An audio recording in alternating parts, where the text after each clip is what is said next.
Evandro, vamos falar um pouquinho do evento que teve hoje na UGT, né? Aqui pertinho aqui do Sindiguardas. Rua Formosa. Rua Formosa, né? Maringabão, né? As pessoas conhecem melhor. Exatamente. É porque a Rua Formosa, propriamente dita a rua mesmo, a gente não enxerga mais ela, né? Deixou de existir. Mas no início de São Paulo, lá estava, né?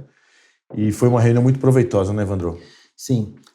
Foi uma reunião onde eu participei como diretor da federação, onde a nossa diretora jurídica, né, da FenaGuardas, a Regiane, teve a oportunidade de expor ao novo ministro da Previdência, o Carlos Lupe, sobre a realidade que os guardas municipais foram submetidos na reforma, na PEC 06, que viu a emenda 103, Vilar, Sim. que tratou da mudança no sistema da Previdência pública e privada. Sim. A Regiane mostrou que das categorias da segurança pública, apenas os guardas municipais ficaram na regra comum e outros detalhes. Vamos aproveitar, Vila, passar o vídeo aqui da federação, onde ela explica bem, expõe bem a nossa realidade. Ministro, quero agradecer muito, né, a sua disponibilidade de estar nos ouvindo, né, ouvindo a classe trabalhadora, é muito importante essa iniciativa. Quero agradecer meu presidente Ricardo Patá, meu presidente estadual Paulo Rossi por essa oportunidade. Ministro, eu falo hoje aqui representando 120 mil trabalhadores da segurança pública municipal. Os guardas civis, né, que são conhecidos aqui em São Paulo como guardas civis metropolitanos, estão presentes em 1.256 municípios. Esses trabalhadores exercem atividade de segurança pública, estão no Sistema Único de Segurança Pública, fazem segurança pública na cidade, protegendo a população e todo dia estão morrendo, defendendo a população das cidades. E esses trabalhadores hoje, ministro, não estão equiparados na mesma regra que os demais operadores de segurança pública. Então, nós temos uma regra específica dentro do texto constitucional hoje, que alberga ali os policiais militares, policiais civis militares, é uma regra diferente, mas tem ali a previsão, polícia legislativa, polícia civil, polícia rodoviária federal, polícia penal, socioeducativos, mas os guardas civis metropolitanos estão simplesmente num limbo jurídico, né? Nós precisamos dar proteção para esses trabalhadores. Eu falo também, ministro, representando, sei que já foi citado aqui a questão da emenda constitucional 103, mas é preciso destacar novamente que essa reforma é a pior reforma da Previdência dos últimos tempos, principalmente para os trabalhadores do serviço público. Nós temos ali duas situações, o ministro bem falou, que quer entender, quer ouvir as situações que os sindicatos recebem na ponta. Eu posso demonstrar duas situações. Nós temos ali uma situação onde o servidor público aposentado, ele está sofrendo, depois dessa reforma, a incidência de um desconto, mesmo depois tendo contribuído sua vida inteira, ele está recebendo lá nos seus proventos, aposentados e pensionistas, um desconto de 14%. Um desconto de 14% de tudo aquilo que excede um salário mínimo. Os trabalhadores do serviço público pagavam previdência depois de aposentado, mas daquilo que excedia o teto do INSS. Agora não. Com essa reforma, está sendo autorizada a cobrança a partir de um salário mínimo. Eu pego situações no meu sindicato de trabalhadores que não pagavam, não contribuíam depois de aposentado e simplesmente da noite para o dia viu 500, 600, 700 reais da sua aposentadoria desaparecer. Eu tenho situações que são ainda piores. Eu tenho uma situação de um guarda municipal que levou um tiro em serviço. Ele levou um tiro em serviço, ele foi aposentado por conta desse acidente de trabalho, ele não contribuía com a Previdência e hoje, depois dessa reforma, ele está passando a contribuir com mais de R$1.000, mesmo tendo doado a sua vida ali em prol da população. É um absurdo, é uma aberração o que fizeram nessa reforma. Eu tenho outra situação também, que é a falta de regra de transição para aqueles trabalhadores do serviço público que estavam ali na iminência de se aposentar, estavam amparados pela regra da emenda constitucional 47 de 2005, que foi revogada. Então, pessoas que estavam ali, eu tenho casos mais esdrúxulos, de pessoas que estavam ali faltando uma semana, 10, 15 dias para se aposentar, e esses 10, 15 dias viraram 5 anos, 7 anos. Né? Então, não houve uma proporcionalidade. É importante rever esses pontos da reforma. A reforma foi muito enérgica, ela não tratou esses casos pontuais. E também tenho que falar aqui da questão das mulheres, né? Essa reforma ela foi muito agressiva com as mulheres, né? Nós saímos basicamente do serviço público de 55 para 62, são 7 anos a mais, né? Enquanto os homens foram 5 anos. E sem falar da questão da carga de trabalho da mulher. A mulher ela tem uma dupla, tripla jornada. Ela já foi em outras reformas, né, que aconteceram anteriormente, já teve essa assistência, esse olhar diferente para a questão da jornada das mulheres. E nessa reforma, claro, né, no governo Bolsonaro, nós tivemos aí um tratamento, né, agressivo, desproporcional para com as mulheres. Então, eu destaco esses pontos, que esses pontos são fundamentais para a classe dos trabalhadores, principalmente do serviço público. E, em especial, a questão dos guardas municipais, que são servidores da segurança pública, que estão correndo risco todos os dias das cidades e hoje estão num limbo jurídico e precisam dessa regra diferenciada. Muito obrigada. Você falou aqui na reunião. Cada local tem um nome, guarda municipal.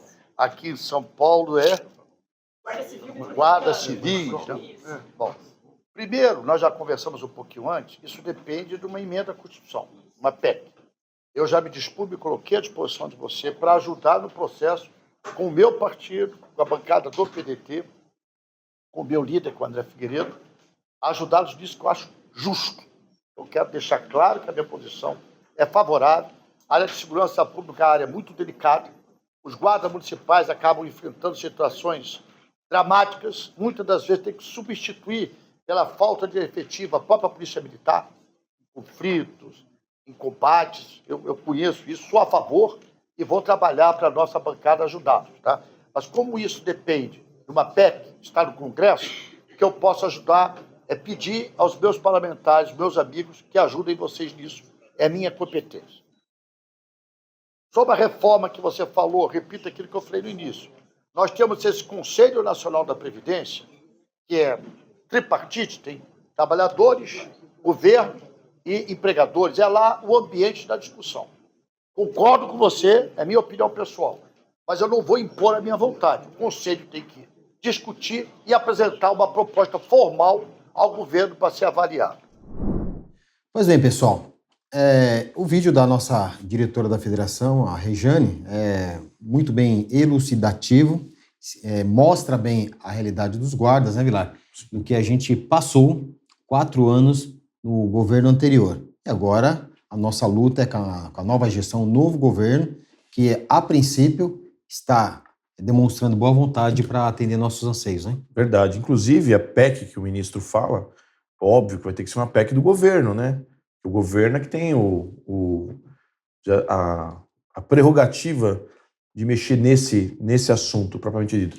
Então, ou seja, nós saímos de um governo que não queria nem ouvir falar a palavra guarda municipal para um governo que o ministro está dizendo, olha, eu concordo com vocês. Lógico que eu preciso, né, da força de vocês para levar esse assunto adiante e mais, né, convencer o Congresso, porque uma PEC vai ter que passar pelo Congresso, né? Lembrando, nós estamos com um Congresso de centro-direita, né? Agora vamos ver se esse centro-direita do Congresso realmente faça alguma coisa por uma força de segurança, que foi preterida no governo passado, né? Pessoal, quando ele fala da nossa ajuda, Vilar, o que é? É a mobilização da categoria. Exato. O sinal, a gente tem etapas, né, na criação de um processo legislativo. Nós temos a PEC paralela que está parada na Câmara dos Deputados, já foi aprovada no Senado, ela tem que caminhar na Câmara. E essa ajuda que ele pede, o quê? É a força que as categorias, no nosso caso, a categoria Guarda Municipal, Guarda Civil Metropolitano, vai ter que dispensar para convencer os 513 deputados federais a corrigir essa injustiça. Sim. Mas o fato do governo, Vilar, já sinalizar que está a favor, dizendo que está a favor para corrigir essa injustiça, já é um diferencial muito grande, eu falo por experiência própria, né? O governo anterior, o ex-ministro Paulo Guedes, ele ia constantemente nas comissões falar que era contra a previdência diferenciada para os agentes de segurança pública nosso, né, do país, inclusive dos guardas municipais. Sim. Quem quiser fazer uma pesquisa com relação a isso, veja no YouTube, entre no site do sindicato, da federação, dos outros sindicatos, você vai achar diversos vídeos e matérias onde o senhor Paulo Guedes trabalhava contra, Sim. que era o responsável pela Previdência. O senhor Rogério Marinho, que hoje é senador e se candidatou a presidente do Senado, perdeu, ainda bem que perdeu. Né? Então, e um outro assessor jurídico lá que vocês vão localizar, onde eles faziam um trabalho sistemático contra. Então, o governo já está sinalizando, eu sou a favor. Agora precisa dos parlamentares. Sim. A Fenaguardas, ela faz isso constantemente, porque tem a sede lá em Brasília. Eu, vira e mexe, estou lá em Brasília. Agora tem o Vilar, outros diretores para apoiar. Sem falar o pessoal dos demais sindicatos, como o VEC, a própria Regiane, que vocês viram num vídeo, né? E a Geridiane também, uma outra parceira do Maranhão, que vamos fazer isso. O trabalho é de bastidores. Mas vai chegar um momento, Vilar, que vai ter que ter mobilização. Quem engorda o boi é o olho do dono, né? Justamente, mobilização. E essa mobilização, ela é cansativa, porque a gente tem que ir para Brasília lá, são 14, 15 horas no ônibus. É dispendioso para a entidade sindical, né? Porque é custoso o ônibus para Brasília, está mais de 15 mil reais.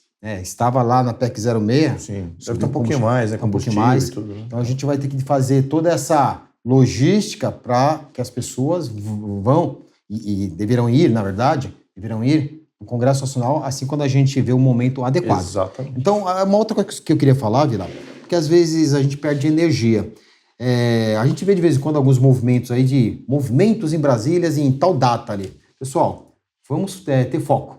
A gente precisa de foco, porque o dinheiro é curto, você precisa trabalhar, fazer sua DA, que tem suas atividades ali, você não pode toda hora ficar viajando, atravessando metade do Brasil para um evento, às vezes, sem muito objetivo claro. Exato. Então, quando tiver objetivo claro e for o momento, a FENAGUARDA, o SINDIGUARDA, os sindicatos que compõem a federação irão fazer essas convocações para que a gente esteja em massa, de forma ordeira. Lógico, não estamos querendo que aconteça o que aconteceu agora em janeiro, mas de forma ordeira, cobrar os parlamentares do nosso estado de São Paulo, que são 70, para que apoie essas mudanças na Constituição e corrija a injustiça feita com nós, guardas civis metropolitanos, guardas municipais. Então o caminho está aberto, né, Vilar? Sem dúvida. A gente vai continuar nesse trabalho. É isso aí.